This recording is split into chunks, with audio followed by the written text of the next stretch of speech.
Right. ఇప్పుడు తర్వాత ద్వితీయోపదేశకాండం చూస్తారా? ద్వితీయోపదేశకాండం 8వ అధ్యాయం తీసారా? తీసి పెట్టుకొని నన్ను చూడండి.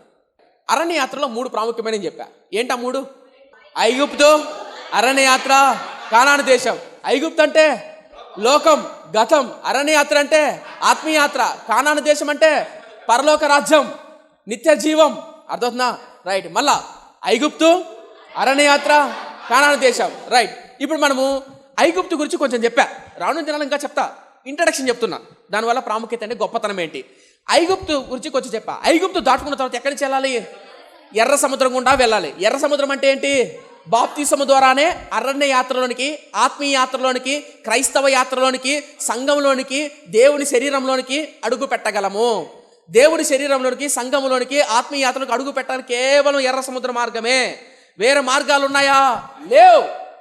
వేరే మార్గాలు ఏవీ లేవు. మారు మనసు బాప్తిసం ద్వారా మాత్రమే అరణ్య యాత్రలోనికి, క్రైస్తవ ఆత్మీయ యాత్రలోనికి అడుగు పెట్టాలి.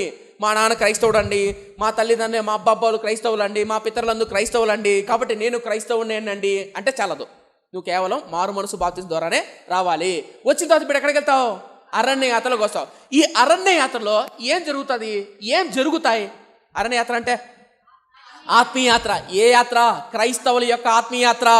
ఈ క్రైస్తవుడి ఆత్మీయ యాత్రలో ఏం జరుగుతాయో తెలుసా? ద్వితీయోపదేశకాండము 8వ అధ్యాయం తీయండి. ద్వితీయోపదేశకాండము 8వ అధ్యాయము మొదటి నుంచి చదువుతున్నాను. మొదటి నుంచి. మీరు బ్రతికి అభివృద్ధి నొంది యెహోవా మీ పితరులతో ప్రమాణము చేసిన దేశమునకు మీరు పోయి దాన్ని స్వాధీనపరచుకున్నట్లు నేడు నేను మీకు ఆజ్ఞాపించిన ఆజ్ఞలన్నింటినీ అనుసరించి నడుచుకుని వాళ్ళను. ఒకరి స్థలపైకి ఎత్తారా? ఇశ్రాయేల్ ప్రజలు ఐగుప్తు దేశం నుంచి అలా నడుచుకుంటూ వచ్చారు. ఎర్ర సముద్ర పాయలైంది. అరణ్య యాత్ర ప్రారంభించారు. అరణ్య యాత్ర ప్రారంభించినప్పుడు ఆ ప్రయాణంలో చాలా శోధనలు వచ్చాయి, చాలా కష్టాలు వచ్చాయి, చాలా బాధలు వచ్చాయి. అయితే వీళ్ళలో కొంతమంది మాత్రం నిలబడ్డారు. మిగిలిన తరం అంతా నాశనమైపోయింది. వాళ్ళ పిల్లలు బతుకున్నారు. వాళ్ళ పిల్లలు ఉన్నప్పుడు ఆ పిల్లలతో దైవజనుడైన మోషే చెప్తున్న మాట మీకు అర్థం చెప్పాలంటే, మీరున్నారా? నేను మోషేను కాసేపు. మనం అందరం ఐగుప్తు సామ్రాజ్యం నడుచుకుంటూ వచ్చాం. అలా 20 ఏళ్ళు అయింది, 40 ఏళ్ళు అవుతుంది. ఆ 40 ఏళ్ళు చిట్ట చివరి దినాలకు వచ్చేసరికి మీరందరూ రాలిపోయారు. ఉదాహరణకు అనుకోసమా మళ్ళీ నా నాన్న రేవన్నా రైట్, మీరందరూ రాలిపోయారు. ఉదాహరణకు ఇప్పుడు మీ పిల్లలు ఉన్నారే, మీ పిల్లలు ఉన్నారు. మీ పిల్లలకు మీరేం చేశారు, మీరు ఎలా తిరిగి, మీకు వాళ్ళకి తెలియదు. ఇప్పుడు నాయకుడు నేనేం చెప్పాలా? నాయనా మీ బిడ్డలారా, అదేనా రైట్. మీ తల్లి తండ్రి ఎలా చేశారో తెలుసా? ఈ అరణ్య యాత్రలో చాలా శోధనలు వచ్చాయి, చాలా కష్టాలు వచ్చాయి. ఎందుకు వచ్చాయి శోధనలు? ఎందుకు కష్టాలు వచ్చాయి? అవునన్నా, బాప్తిసం తీసుకున్నా మారు మనసు పొందాం. దేవుడు తోడుంటాడా ఉండడా? దేవుడు పరిశుద్ధాత్మతో నింపుడా? మన కన్నీరు గార్చి ప్రార్థన దేవుడు వింటాడా? వింటాడు. మరి ఎందుకు కష్టాలు వస్తాయి? మరి ఎందుకు రోగాలు వస్తాయి? మరి ఎందుకు జబ్బులు వస్తాయి? మరి ఎందుకు ఆర్థిక ఇబ్బందులు వస్తాయి? మరి ఎందుకు సమస్యలు వస్తాయి? మరి ఎందుకు కన్నీరు వస్తుంది? మరి ఎందుకు అవమానాలు వస్తాయి? మనం దేవుడు నమ్ముకుంటే, నిజమైన రక్షకుని అంగీకరిస్తే మనం అందరిలాగా తాగి తిరిగి చిందులు వేయలేదు కదా, డాన్సులు వేయలేదు కదా, ఒకరింటికి గొడవలు వేయలేదు కదా. అయినా మనకి ఎందుకు వస్తాయి? ఎందుకు అవమానాలు వస్తాయి? ఎందుకు సమస్యలు వస్తాయి? ఎందుకు అరణ్య యాత్రలో దేవుడు తోడున్నప్పుడు, దేవుడు నడిపించినప్పుడు ఎందుకు వచ్చాయి? ఇప్పుడు కింద చూడండి, 2వ వచనం. ఎందుకు వస్తాయి? 2వ వచనం. మరియు నీవు ఆయన ఆజ్ఞలు గైకొందువో లేదో నిన్ను శోధించి నీ హృదయంలో ఉన్నది తెలుసుకొనుటకును నిన్ను అనుచు నిమిత్తమును అరణ్యములో ఈ 40 సంవత్సరములు నీ దేవుడైన యెహోవా నిన్ను నడిపించిన మార్గం అంతటిని జ్ఞాపకము చేసుకొనుమో. రైట్. తలపైగట దేవుడు ఎందుకు అరణ్య యాత్రలో, ఈ ఆత్మీయ యాత్రలో కొన్ని కష్టాలు, కొన్ని శోధనలు నడిపిస్తాడు తెలుసా? పెడతాడో తెలుసా?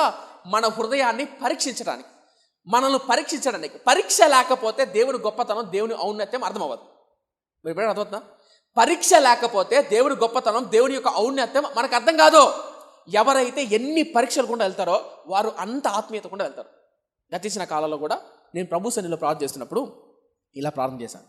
సంఘానికి రకరకాల వ్యక్తులు వస్తారు, రకరకాల వ్యక్తులు. అప్పుల బాధలు, అనారోగ్యము, సమస్య, కుటుంబం. మీ బాధలన్నీ నాకు అర్థం అవ్వాలంటే, మీకు అర్థమవుతుందా? మీ బాధలన్నీ నాకు అర్థం అవ్వాలంటే నేను ఆ బాధలు కూడా వెళ్ళి ఉండాలా? మీకు బుర్రకు ఎక్కుతుందా లేదా? అవునా కదా? రైట్. మీ బాధలన్నీ నాకు అర్థం అవ్వాలంటే ఆ బాధలన్నీ నేను వెళ్ళి ఉండాలా? ఎన్నోసార్లు ఇలా ప్రార్థన చేసిన రోజులు ఉన్నాయి. యథార్థంగా చెప్తున్నా. ఏంటో తెలుసా? ఆ బాధలు గుండా నీ ప్రజలకు ప్రేమను పంచే, వాళ్ళ బాధను అర్థం చేసుకునే కృపని ప్రభువా.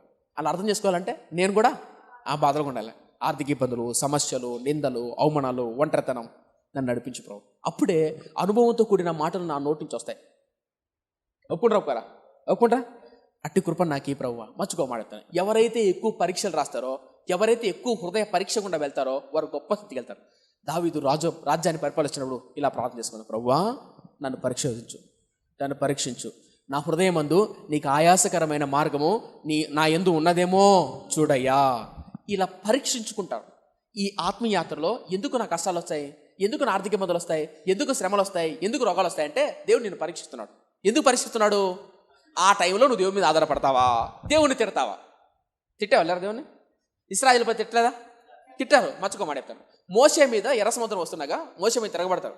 ఎర్ర సముద్రం అడ్డు వచ్చినప్పుడు, వెనకల ఫరో సైన్యం ఉన్నప్పుడు, ఇప్పుడు దేవుడు వాళ్ళు పరీక్షిస్తున్నాడు. ఎందుకు నా ఎర్ర సముద్రం అడ్డు వచ్చింది, ఎందుకు మళ్ళీ ఫరో సైన్యం తరుముతున్నారు? ఎందుకంటే దేవుడు పరీక్షిస్తున్నాడు. ఆ పరీక్షలో, ఆ శ్రమలో దేవుడు వైపు తిరుగుతారా, సేవకుని మీద గొనుగుతారా? మరొక చోట రాయబడి ఉంటుంది, ఇదే సేవకుని తిరుగుబాటు చేస్తారు. ఎవరు? ఇశ్రాయేలు ప్రజలు. సేవకుడి మీద తిరుగుబాటు చేశారంటే అల్టిమేట్గా ఎవరి మీద తిరుగుబాటు చేసినట్టు? సేవకుడు అనేది దేవుడు ప్రతినిధి. మరి సేవకుడిని తిట్టినప్పుడు, సేవకుడు మీకు బోధించినప్పుడు, సేవకుడు మిమ్మల్ని మీ క్షేమం కోరి, మీ మేలు కోరి, మందిరానికి రండి అయ్యా, ప్రార్థన చేసుకోండి, ఆత్మీయతలో ఎదగండి, ప్రార్థన చేయండి, వాక్యం చదువుకోండి అని చెప్తున్నాడంటే మీ క్షేమం కోరి. అలా చెప్తున్నప్పుడు సేవకుని మాట వినుకోకుండా సేవకుని మీద తిరగబడుతున్నాడంటే ఎవరి మీద తిరగబడుతున్నట్టు? దేవుని మీద తిరగదు. ఎందుకు వచ్చే శ్రమలు? పరీక్షించడానికి. ఎవరు పరీక్షించడానికి? ఇశ్రాయేలు ప్రజలు. అనగా మన ఆత్మీయతలు పరీక్షలు ఉంటాయి, ఉండవా? ఉంటాయి. మరి పరీక్షలు ఎందుకునా? పరీక్షలు లేకుండా డైరెక్ట్ పెట్టచ్చు కదా. పరీక్షలు లేకపోతే దాని గొప్పతనం, దాని విలువ అర్థం కాదు. మీ క్వశ్చన్ చెప్తాను. మీరు ఎప్పుడైనా కలెక్టర్ ఆఫీస్ కానీ, ఎంఆర్ ఆఫీస్ కానీ, కొన్ని గవర్నమెంట్ ఆఫీసులోకి వెళ్తే అక్కడ ఒక క్లర్క్ ఉంటాడు. ఎవరు? క్లర్క్ ఉంటారు. ఆ క్లర్క్ పని ఏంటంటే స్టాంపులు, పేపర్లు, పెన్నులు, టీ, కాఫీ, న్యూస్ పేపర్లు అందించే పని ఉంటుంది క్లర్క్. తెలుసా? స్కూల్లో, కాలేజీలో కూడా రిజిస్టర్లు అందించే వాళ్ళు ఉంటారు. ఇప్పుడు నా ప్రశ్న అంటే నేను తక్కువ చేయాలని కాదు, ఉదాహరణ చెప్తున్నా. అలా కలెక్టర్ ఆఫీసులో కూడా గుమ్మస్తాలు ఉంటారా? వాళ్ళు టీ తేవడం కానీ వెళ్ళడం కానీ చేస్తారు, రైట్? అక్కడ చక్కగా ఏసీలో కూర్చొని పెద్ద పెద్ద అధికారులతో మాట్లాడుతున్న కలెక్టరు ఉంటారా? వీళ్ళిద్దరిలో ఎవరు ఎక్కువ పరీక్షలు రాస్తారు? ఎవరు రాస్తారు? కలెక్టర్ రాస్తాడు. రాసినంత మాత్రం కాదు, రాసి పాస్ అయ్యి ఆ స్థితికి వచ్చి ఇంటర్వ్యూ అన్ని జీవితంలో ఎదుర్కొని వచ్చాడంటే ఆ స్థితికి ఎదిగాడు. ఇప్పుడు గుమస్తా ఉన్నాడా? అన్ని పరీక్షలు ఎదుర్కొంటాడా? లేడు. కాబట్టి తన స్థాయి అలా ఉంది. ఆత్మీయాత్రలో కూడా ఎవరైతే ఎన్ని పరీక్షలు గుండా వెళ్తారో, ఎన్ని శోధనలు గుండా, ఎన్ని పరీక్షలు గుండా నిఖార్సుగా నిలబడతారో వాళ్ళు గొప్ప స్థితికి వెళ్తారు. మీరు ఎప్పుడైనా అబ్జర్వ్ చేయండి, గొప్ప దైవజనులు, బిలిగి రంగారు కానీ, బాక్సింగ్ గారు కానీ, అద్భుతమైన దైవజనులు వారి జీవితంలో ఎన్నో పరీక్షలు, ఎన్నో శోధనలు, జారత్వం, అపవిత్రత అనే శోధనలు జయించి ఆ స్థితిలో నిలబడ్డారు. కాబట్టే మాదిరికరమైన జీవితాన్ని జీవించగలరు. ఆత్మీయాత్రలో కూడా ఎవరైతే నమ్మకంగా శోధనలు జయిస్తారో ఆ జయిస్తున్న వాళ్ళ జీవితాల్లో తప్పకుండా ఆశీర్వాదం చూస్తారు. మర్చుకోమాడేతాను. మన సంఘంలో కొంతమంది విశ్వాసులు ఉంటారు. మీరు ఉదాహరణకు మన సంఘంలో మీ పక్కన కూర్చున్న వాళ్ళు, మీ వెనకాల కూర్చున్న వాళ్ళు మీ కంటికి అనిపిస్తుంది, మన సంఘంలో పలాని వ్యక్తి, పలాని అన్న, పలాని తమ్ముడు, పలాని చెల్లి, పలాని అక్క దీవింపబడుతున్నారు, ఆశీర్వదింపబడుతున్నారు, భక్తిపరులు అని మీకు అనిపించింది అనుకో, వాళ్ళ దగ్గరికి వెళ్ళి అడగండి. మీరు భక్తిపరులు కదా, మీరు ప్రార్థన చేస్తారు కదా, ప్రతి మందిరానికి వస్తారు కదా, మందిరంలో తోడుంటారు కదా, మందిరంలో ముందుంటారు కదా, మీరు కూర్చుంటారు కదా, మీకు ఎప్పుడు కష్టాలు రాలేదా? కఠిన రాలేదా? కుటుంబంలో అలజడి రాలేదా? గొడవలు రాలేదా? అడగండి. రావా? వసారావా? అంటే బాప్తిసం తీసుకున్నా ఇంటికి వెళ్ళి తడిగొడ్డ వేసుకు పడుకుంటే చాలు, ఆకాశం ద్వారాలు ఇప్పి పంపుతాడు. బస్తాలు బియ్యము రావు. కష్టాలు, శ్రమలు వస్తాయి. ఆ వచ్చిన వాళ్ళు పరీక్షతో ఓర్చుకొని సహించి ఈ రోజు మాదిరికరమైన బతుకుతున్నారు. వస్తాయి. ఎందుకు వస్తాయి? మన హృదయాన్ని దేవుడు పరీక్షించాలనుకుంటున్నాడు. ఎందుకు పరీక్షించాలనుకుంటున్నాడు? నిజంగా నువ్వు నా మీద ఆధారపడతావా లేదా? ఎందుకు ఆత్మీయాత్రలో శోధనలు వస్తాయి? ఎందుకు ఆత్మీయాత్రలో కష్టాలు, రోగాలు, బాధలు, సమస్యలు వస్తాయి? ఎందుకు?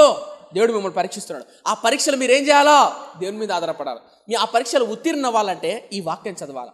ఈ వాక్యం చదువుతూ సేవకులు చెప్పినా, దేవుని వాక్యం చెప్పినా, ఆత్మానుసారంగా నడిస్తే వారు తప్పకుండా ఉత్తీర్ణులు అవుతారు. ఎవరైతే ఆత్మీయాత్రలో నమ్మకంగా లేరో, ఆ ఆత్మీయాత్రలో ఎన్నో శోధనలు, పరీక్షలు, అవిశ్వాసం ఎన్నో జరుగుతాయి.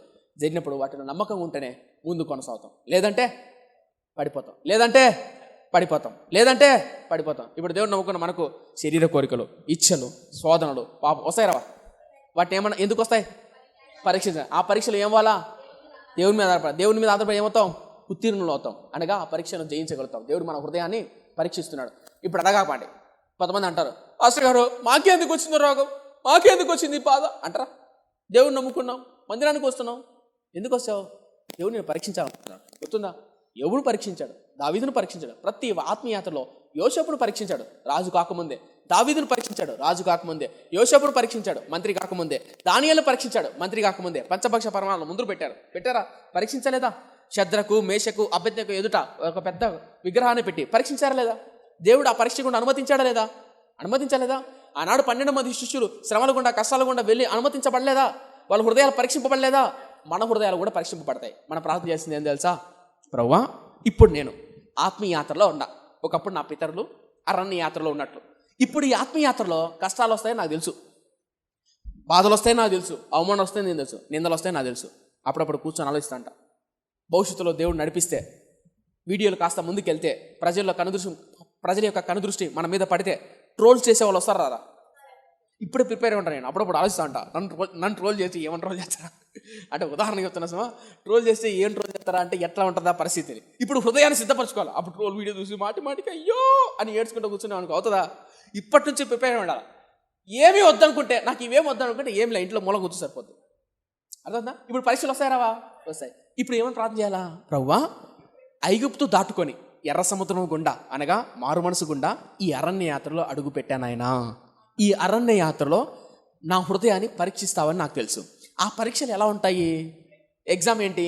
తెలుగు, హిందీ, మ్యాథ్స్ ఎలా ఎగ్జామ్ ఉంటుందో విశ్వాసము, కరువు, దరిద్రత, నిందలు, చుట్టుపక్కల సనుగుళ్ళు, గొనుగుళ్ళు, బాధలు, ఇబ్బందులు ఎన్నో ఉంటాయి. ఈ పరీక్షలన్నింటిలో గెలవటానికి కృపని ప్రభువా. ఏమని చేయాలి ప్రార్థన? ఈ పరీక్షలో గెలవటానికి కృపని ప్రభువా.